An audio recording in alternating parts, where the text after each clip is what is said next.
Welcome to NMI's Payment Playbook podcast. NMI delivers powerful, scalable, embedded payment solutions for ISOs, software vendors, and payment professionals. This podcast offers thoughtful conversations to help you unlock growth, innovate fearlessly, and thrive in the payments landscape. NMI, powering endless possibilities in payments.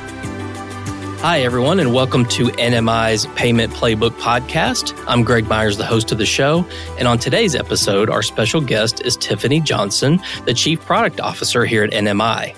This is the first episode in our three-part series on how consumers influence the payments ecosystem. Today, we're going to be discussing Gen Z and millennials and how they influence payments or the shopping experience, and how these demographics will be and are running businesses and managing departments of companies, which means they will be influencing buying decisions as well.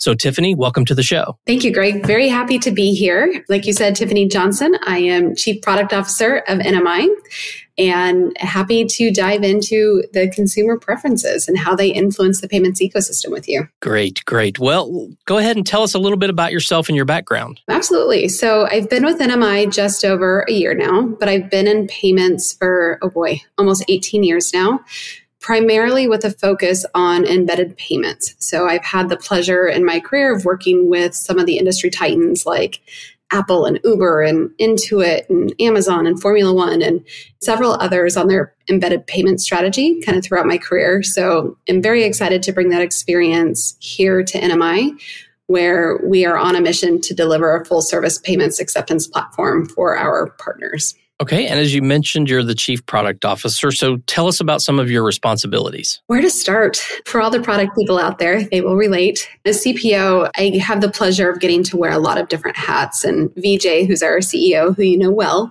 he calls me the air traffic controller for NMI because I'm involved in so many different aspects of the business, anything from market insight to customer engagement, technical solutioning, organizational alignment, execution, just all the different aspects that bring the product to life for our customers, I tend to have a hand in. And every day in my role, I try to hold myself accountable to being customer obsessed, product driven, technology enabled, business led.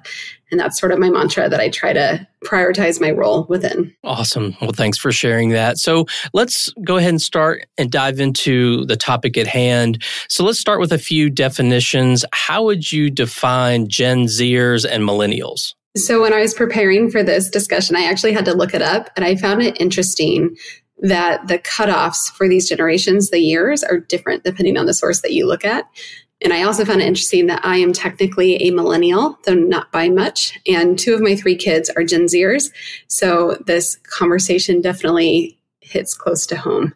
But what I found when I was digging in, so millennials are generally defined as those born between 1981 and 1996. And they've really seen the evolution of the internet, personal computers, smartphones firsthand, giving them a unique approach to digital, non-digital payment methods. And we see that millennials really value experiences, sustainability, digital connectivity, and that really comes to life in their payment preferences. And then you have your Gen Zers who were roughly born between 1997 and 2012. And they're really the first generation of true digital natives. And you see them starting to prioritize things like speed and convenience and seamless digital experiences coming to life in their payment preferences. I think those are great definitions that set the table well for our conversation. So we're going to spend a little more time on Gen Zers since, as you mentioned, millennials have been influencing the payment systems for quite a while now. But what are some characteristics of millennials that the NMI customers, ISOs, ISVs, PayFacs, and banks, like what should they be thinking about? Absolutely. So millennials, typically you're looking at people ages 28 to 43, kind of in that general range. And you find that this demographic is very savvy, but they're diverse. So millennials are comfortable with technology, but they still use a mix of payment methods from cash to credit cards to digital wallets. You see a lot more diversity there. Millennials tend to prioritize and prefer brands that offer quality products, exceptional service, and they're very conscious of brands that support high ethics and sustainability. Convenience is key for millennials, especially during COVID. And I'm a victim of this as well. We got very used to convenience like DoorDash and Instacart and just the different experiences that help relieve stress from busy schedules. And so you see a lot of millennials valuing convenience. I'd say one thing that comes through pretty loud and clear for both millennials and Gen Zers are privacy and security concerns. And we see that both generations are prioritizing this. Now, Gen Z tends to prioritize convenience a bit more than millennials, but millennials have lived through the evolution of different data breaches and pretty public events. So they tend to be a bit more cautious. So like you said, millennials have been influencing payments for a while, but they are still a buyer persona to be aware of. Well, let's dive into Gen Zers. And they're really the first generation to own a smartphone from a very young, early age. And some consider them the single device generation, which I love that term. But what does this mean for payments? So there's definitely an expectation within Gen Zers. And again, Gen Z, we're talking about roughly age 12 to 27, right? And there's this expectation for seamless integration, more so than other generations, because like you said, they've grown up as the single device generation where they expect all different platforms to kind of be in one place as a standard feature. And they're mobile first. They use smartphones for shopping, for banking, for entertainment, and are much less likely to carry cash and physical cards than older counterparts. You know, it's really interesting. So my oldest son is 14. He uses Apple Cash and he uses Greenlight investment. So he has been doing fractional investments since he was 8, you know, and he can take out a loan from his parents, from us, and we can charge interest. And just the amount of payments maturity that he is exposed to with tools that exist for him that just didn't exist when we were growing up. And it's really interesting to see not just the single device generation, but how much more mature they are with the different financial tools than their predecessor generations have been. Yeah, I have a daughter who's in college, but she would be a Gen Zer. And I honestly do not think she would know how to write a check. I don't think she would know how to open a checking account. She has one, but of course, you know, it was opened by her parents for her.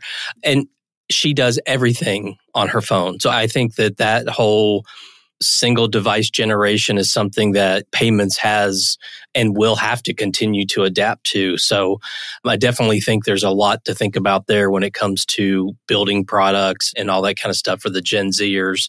So moving on, according to research from Afterpay, Gen Z's global share of retail spend is set to triple by 2030, which isn't that far away. What would your advice be to the NMI customer set of ISOs, ISVs, PayFacs, and banks as they develop payment solutions and experiences for this generation? And you're right, 2030 is right around the corner. So that's a pretty staggering statistic there. I would say my top 2 recommendations, and I'll dig into them a bit more, are embrace new technologies and focus on the user experience. From a new technology perspective, payment professionals need to be aware of and adopt more advanced payment technologies, you know, whether that's contactless or biometric or even, you know, in the future, cryptocurrency payments. So NMI actually did a study and found that I think it was 83% of consumers ages 18 to 24 and 87% of consumers ages 25 to 40 agree or strongly agree that they're excited to try new payment technologies or capabilities. So as a payment professional, it's important to have the new, and sometimes that's really costly to integrate and to keep up with, which is why it's important to have partners that make their job out of staying up with the new offers so that payment professionals can offer that to their consumers. From a user experience perspective, you know, the best payment is the one that never happened. The whole Uber scenario where when you go to get out of an Uber ride, you don't have to fumble for your card and check out and wait. You get out and maybe you click a button and you've sent your tip. So that seamless user experience is becoming more and more mainstream and expected because it minimizes friction and plays into that value of speed that is really important for the Gen Zers.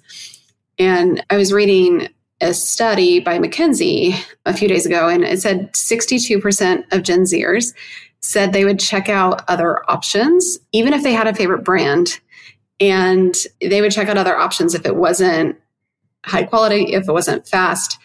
And it just kind of goes to show that Gen Zers don't really tie themselves down to one brand. There's not that same level of loyalty that millennials had, which makes it even more important for that payment experience to drive exceptional experiences. Well, one thing that I think our customers need to think about when it comes to Gen Z is that whole demographic is that not only are they consumers and they're starting to have a bigger impact on the consumer side, they're also starting companies, they're running companies, they're managing various departments within companies. So all of that means they're going to be customers that are going to be buying payments.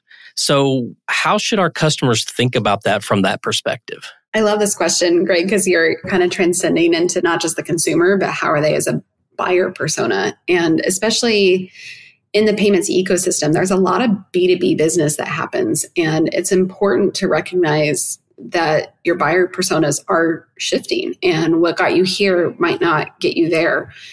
And where we see millennial customers really value quality and customization and loyalty and sustainability, the trends and the desires for Gen Z, studies are showing that they tend to optimize more on things that are highly visual and technology-driven interactions that are very personalized. And speed is key for Gen Z. And probably goes without saying for Gen Z, if you're not comfortable on social, it's time to get comfortable, because those interactions are really important for Gen Z. And I would say despite their differences, both generations tend to value companies with strong ethical practices, social responsibility, great customer service. So there's a lot of just kind of the BAU best practices that are still worth tailoring into your strategies. Okay. Well, if we look internally for a minute, as you are the leader of the product organization, how is NMI building products knowing the influence of Gen Z and what it's going to have in the payments ecosystem? So I would say we're looking at Gen Z both from a product perspective and a hiring perspective, and just how we groom our next generation of employees. But from a product perspective, we are really prioritizing flexibility, modularity, choice, so that our partners have the option to start with us, and time to market is important, and finding their fit is important. So we want to make sure that we have a product that can be all in one, but then they can customize and take more control over time. And then the secondary focus is a lot around those embedded payments experiences. So how do we optimize our low code, no code solutions so that we can be the white label powering our partners to have that Uber experience, the checkout experience that never happened, that lives within the brand of the software platform. So I'd say that's from a product perspective. And then in terms of hiring and grooming Gen Z, we're thinking about things like valuing, again, the seamless digital experiences. Well, that's important from a payments perspective. It's also important from an employee perspective.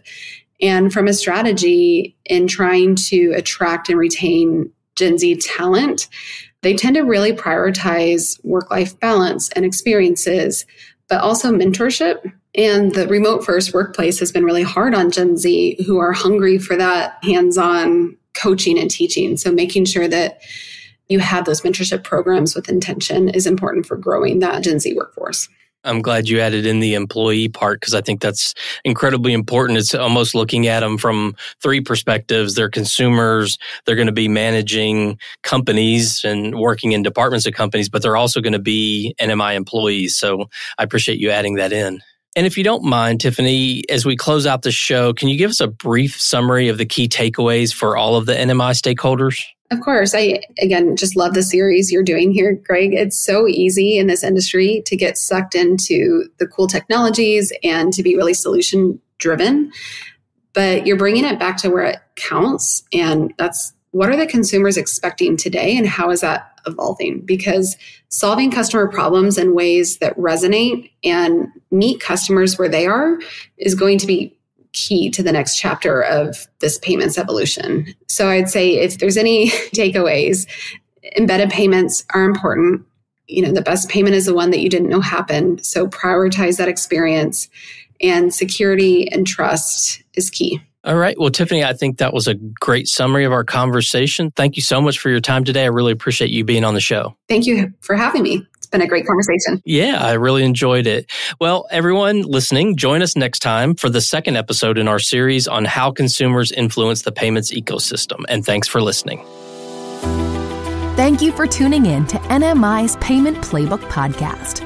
To subscribe or learn more about our flexible, modular approach to embedded payment solutions, visit nmi.com/resources/podcasts.